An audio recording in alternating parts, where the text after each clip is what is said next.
Tell me the story again. Tell me the story again. Tell me that story again. Tell me that story again. Tell me the story.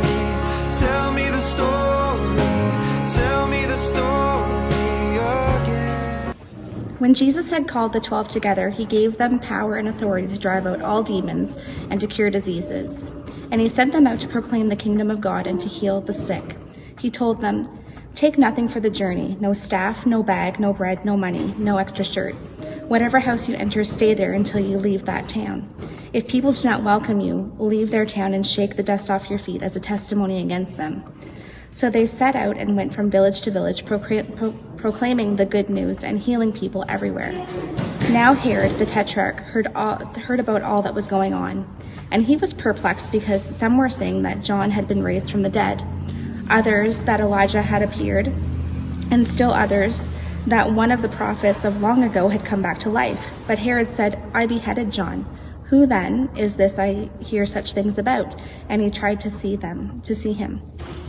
When the apostles returned, they reported to Jesus what they had done. Then he took them with him, and they withdrew by themselves to a town called Bethsaida. But the crowds learned about it and followed him.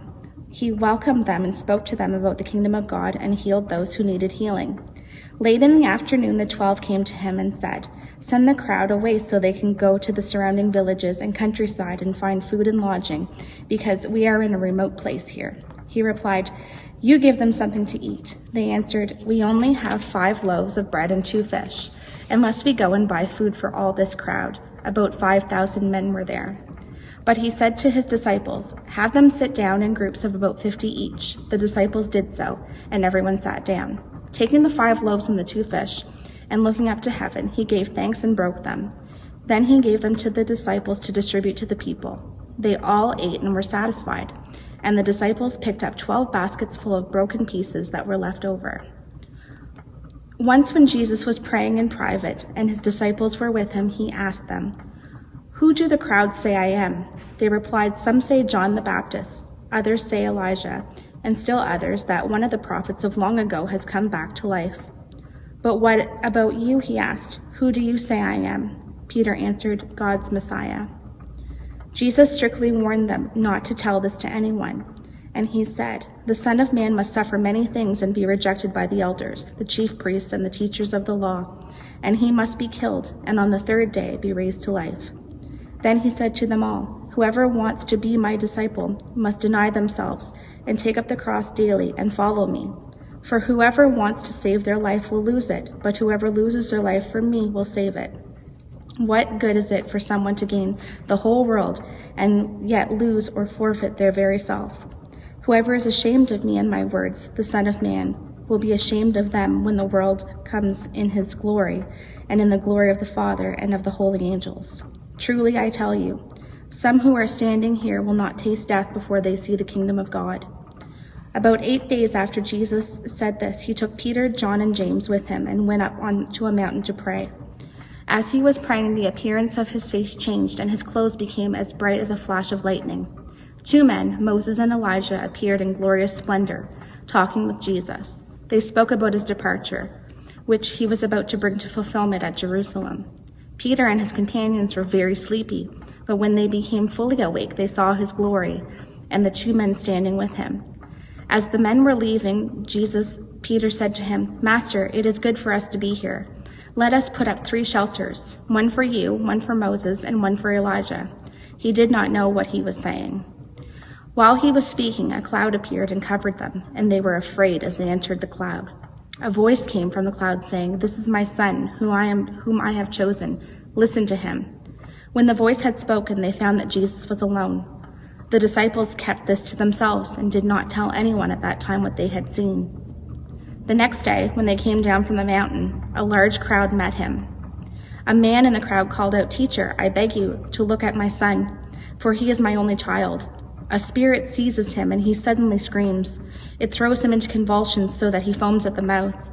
It scarcely ever leaves him and is destroying him.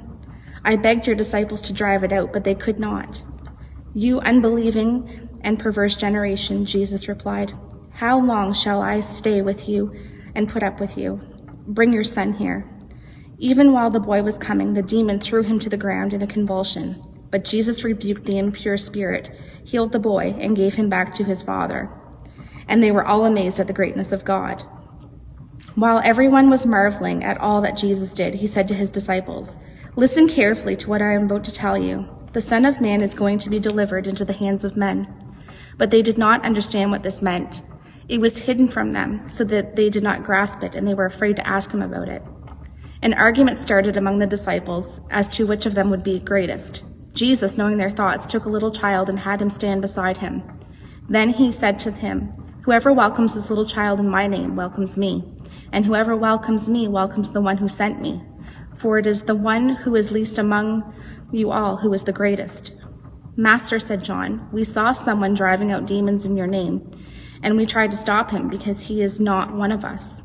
"Do not stop him," Jesus said, "for whoever is not against you is for you."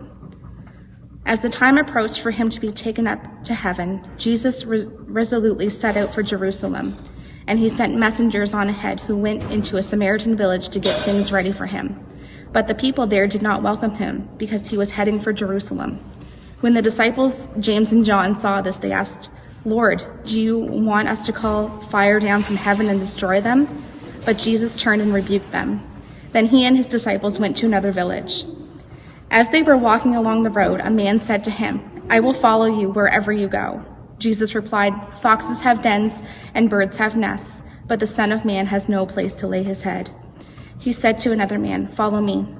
But he replied, Lord, first let me go and bury my father."